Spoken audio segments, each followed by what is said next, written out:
Bakit marami pa rin sa ating mga Pilipino ang may problema sa nutrisyon? Marami mga bata at kababaihan ang anemic. May mga kulang o sobra sa timbang, o kaya'y nababansot. May mga may diabetes, hypertension, sakit sa puso, sakit sa baga, cancer. Laganap pa rin ang malnutrisyon at mga non-communicable diseases sa ating bansa. Ito'y sanhi ng di tamang pagkain, mga gawaing nakapipinsala sa kalusugan at kakulangan ng kaalaman tungkol sa wastong nutrisyon at healthy lifestyle. Upang matugunan ang problemang ito, binuo ng Food and Nutrition Research Institute sa tulong ng Interagency Technical Working Group ang 2012 Nutritional Guidelines for Filipinos. Ito ay inaprubahan ng National Nutrition Council Governing Board. Ang una, kumain ng iba't ibang pagkain upang makuha ang mga sustansyang kailangan ng katawan. Pangalawa, mula pagkasilang ng sanggol hanggang 6 na buwan, gatas ng ina lamang ang ipasuso sa kanya. Mula 6 na buwan, bigyan din siya ng angkop na pagkain habang patuloy ang pagpapasuso para sa tamang paglaki at kalusugan. Pangatlo, kumain ng gulay at prutas araw-araw upang makuha ang mga mahahalagang bitamina, mineral at fiber na kailangan para sa regulation ng body processes. Pang-apat, kumain ng isda, karne, manok, itlog at butong gulay para sa paglaki at sa pagkumpuni ng body tissues.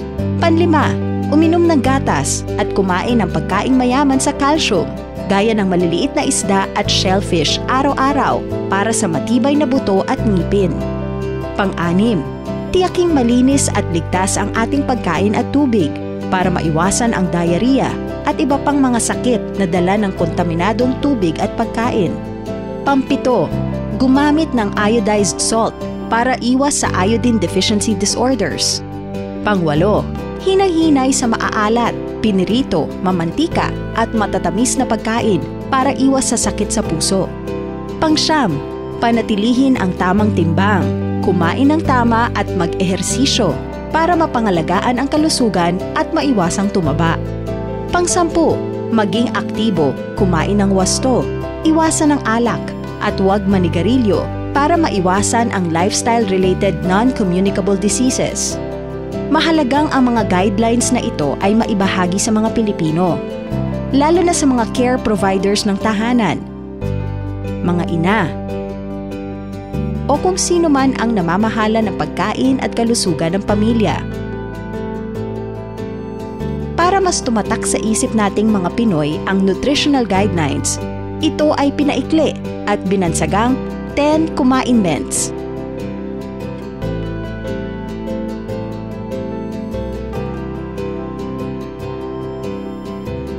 Upang marating ang nakararaming Pinoy, ang 10 Commandments ay ipinahahayag sa buong bansa sa telebisyon, radyo, at print materials. At para mas mapansin ito, nilikha ang katauhan ng tagapagpahayag ng 10 Commandments, isang kapitapitagan at magiliw na Ginoo, si Mang Moy.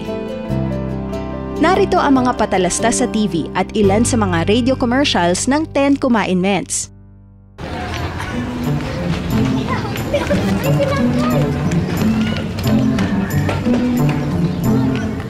Mang Moy! Oh, yung pinagawa ko ba? Handa na? Ayos na ho, Mang Moy. Wow! Matutuwa yung makakakita ng mga to. Si Mang Moy! Mang Moy, ano po yan? Mga anak, ang sikreto sa sigla at lakas ng buhay. Ang 10 Commandments. Sundin ang 10 Commandments para sa sigla at lakas ng buhay mula sa National Nutrition Council ng DOH. Alam niyo ba ang sarap kumain kapag masustansya ang mga kinakain natin? Aba, utos yan ng 10 Commandments. Commandment number 1, kumain ng iba't ibang pagkain. Di ba, enjoy? Para makuha ng katawan natin ang iba't ibang sustansya. Nandyan ang carbohydrates, ang calcium, ang iron, ang protina, ang vitamina. Kain po tayo! Sundin ang 10 Commandments para sa sigla at lakas ng buhay mula sa National Nutrition Council ng DOH.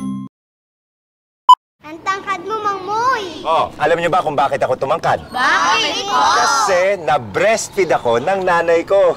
tinupad ng nanay ko yung Kumainment number 2. Sa unang 6 months ni baby, breastfeeding lamang. Mula 6 months, bigyan din siya ng ibang angkop na pagkain. Kasi mas nalulubos ni baby ang nutrisyon. Pero kung kaya niya mag-breastfeed hanggang 2 taon, mas mainam yon. Sundin ang 10 Kumainments para sa sigla at lakas ng buhay mula sa National Nutrition Council ng DOH.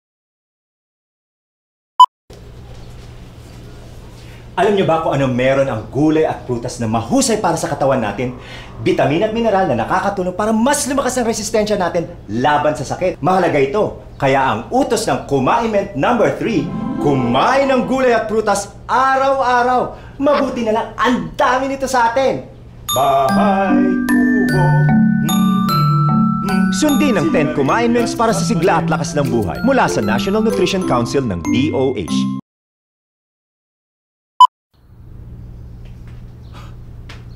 Noong araw, ang galing ko mag-basketball. Bakit kanyo? Kasi malakas ako at matangkad. Bukod dyan, sinunod ko ang Kumainment number 4. Kumain ng isda, karne, at ibang pagkain may protina.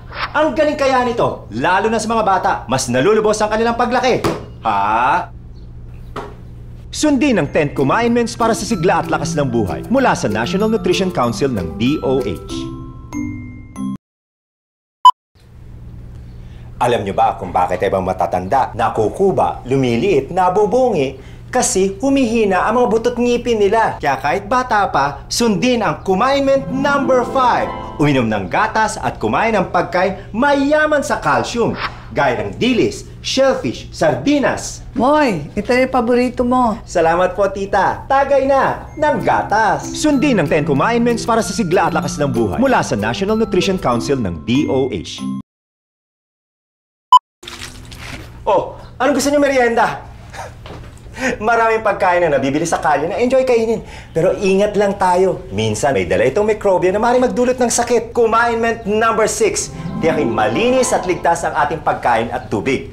Ang pagkain, linisin at lutuin ng tama. Ang tubig, kung kaduda-duda, pakulo na para siguradong safe. Ito na lang ang merienda natin. Oh, hugas muna ng kamay. Sundin ang 10 Kumainments para sa sigla at lakas ng buhay mula sa National Nutrition Council ng DOH.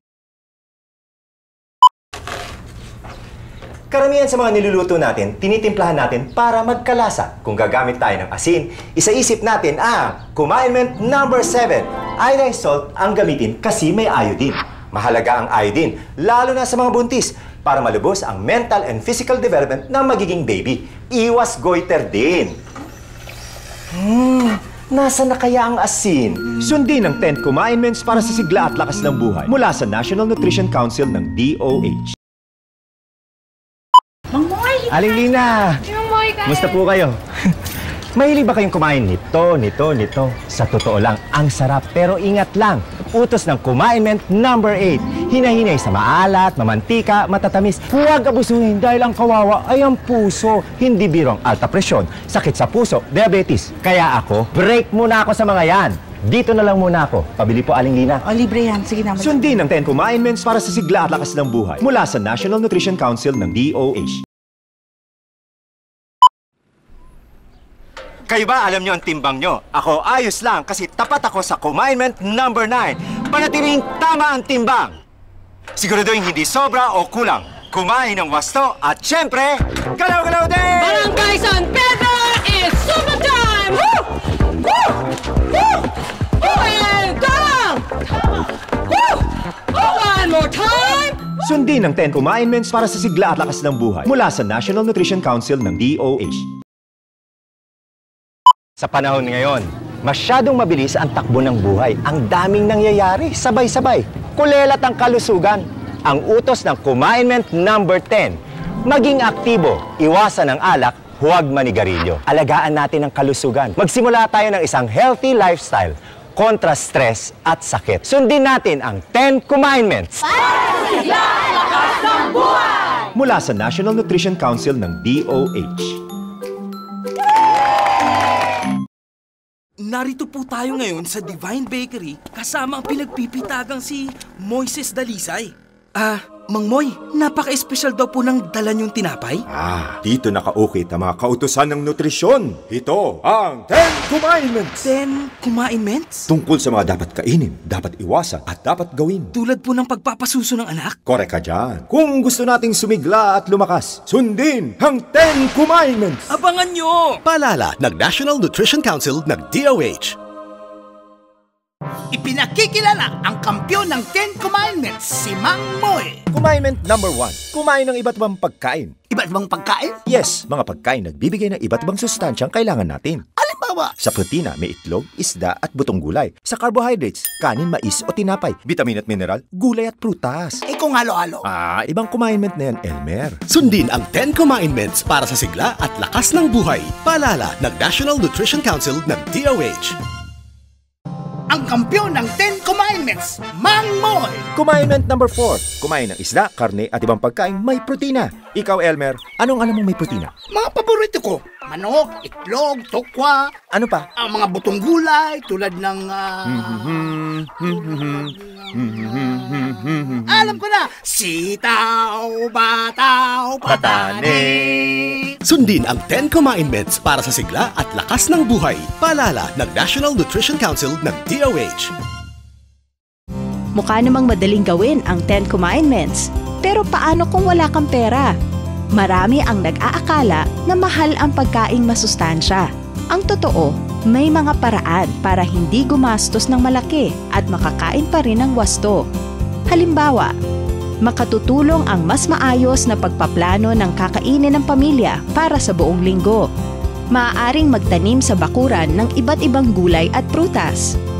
Sa halip na karne ang ihahain, subukang maghanda ng maliliit na isda kasing sustansya din ito ng karne. Masarap din naman ang mga ito. Nariyan din ang mga butong gulay, patani, munggo at mani. Imbis na sitsirya, mas masustansyang merienda ang nilagang saging, kamote at iba pa. Mura na, madali pang ihanda at laging available. Ang pinakamahalaga ay maisabuhay ang 10 Commandments upang labanan ang malnutrisyon at pagkakasakit. Sa mga tahanan halimbawa, maaaring ibatay ang pagpaplano ng kakainin ng pamilya sa 10 Commandments. Gayon din ang mga kantin sa paaralan.